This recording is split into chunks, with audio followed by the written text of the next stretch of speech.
Hello guys, welcome to our channel. Today I am going to show you how to unrestrict it on Facebook. Okay, so let's get started. Then first of all, click on Messenger app. Okay, then choose someone.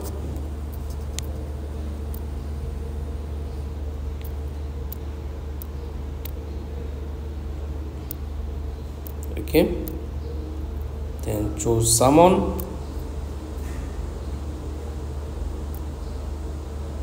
and click on name option and scroll down, click on this option, restrict it. Okay, then back and click on menu, tap on settings, then click on privacy and safety and scroll down, then tap on this option,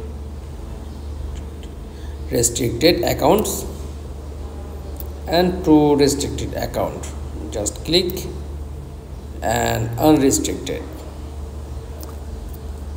Okay, then tap, click on unrestrict. That's all. Thanks for watching. Please like, comments and subscribe.